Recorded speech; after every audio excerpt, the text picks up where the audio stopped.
බවටත් පළමුවෙන්ම පිටුපසින් සිටින අය වෙත ළඟා වීමටත් පොරොන්දු වී තිබෙනවා. අද ලෝකේ පුරා මුහුණ දෙන විශාලතම ගෝලීය අභියෝගය දුප්පත්කම අවසන් කිරීමේ අභියෝගය බව තිරසාර සංවර්ධන සඳහා වූ 2000 න්‍යාය පත්‍රය හඳුනාගෙන තිබෙනවා. 1995 දී කෝපන්හෙග්දී පැවති සමාජ සංවර්ධනය සඳහා වූ ලෝක සමුළුවේදී ගත් තීරණාත්මක තීන්දුවක් ඔබේ අවධානයට යොමු කරනවා.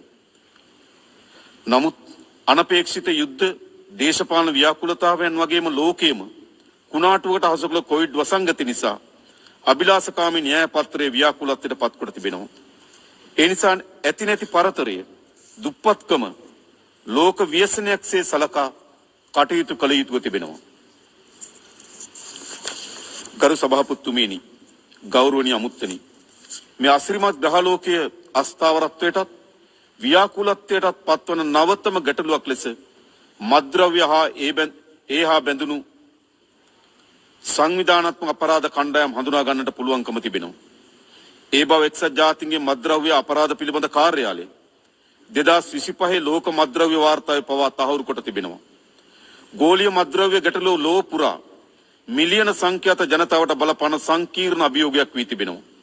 දිනෙන් දින මත්කුඩු සහ ඒ ආශ්‍රිත නිෂ්පාදන ගෝලීය වෙළඳපොළ වාර්තාගත ලෙස ආක්‍රමණය කොට තිබෙනවා.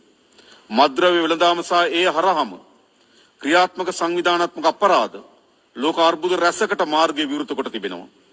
මේවාට සම්බන්ධ කණ්ඩායම් රාජ්‍යයන් ගොදුරු බිම් බවට පත් කරමින් සිටිනවා. මේ ව්‍යසනය ලෝක සෞඛ්‍යයට, ලෝක ප්‍රජාතන්ත්‍රවාදයට, ලෝක දේශපාලනයට සේම අවසන් වශයෙන් ලෝකයේ යහ පැවැත්මට එරෙහි මහා ප්‍රවාහයක් බවට පත් වී තිබෙනවා. මේ මා ව්‍යසනයේ තුරන් කිරීම වෙනුවෙන් ශ්‍රී ලංකාවේ අප සාධනීය වැඩපිළිවෙලක් ක්‍රියාත්මක කරමින් සිටින අතර මේ උවදුර පිටු දැකීමේ ලෝක න්‍යාය පත්‍රය සක්‍රිය කිරීමට මා ඔබට ගෞරවයෙන් ආරාධනා කරනවා.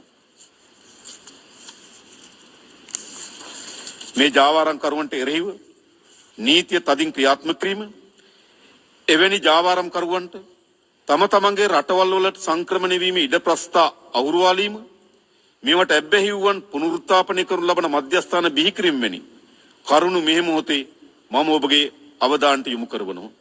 ගරු සභාපතිතුමනි, ගෞරවනීය අමුත්තනි, දූෂණය සමාජයේ පුළුල් පරාසයක විනාශයට සහ ඛේදවාචකයට හේතු වන දොහොයි වසංගතයක් විදිහට අපි විශ්වාස කරනවා. දූෂණය සංවර්ධනයට බාධාවක්, ප්‍රජාතන්ත්‍රවාදය සහ ලෝකයේ යහපැවැත්මට තීරණාත්මක තර්ජනයක් සහ දුප්පත්කමට හේතුවක් වන බව අපේ ස්ථාවර වෙනවා. දූෂණයට එරෙහි සටන භයානකයි.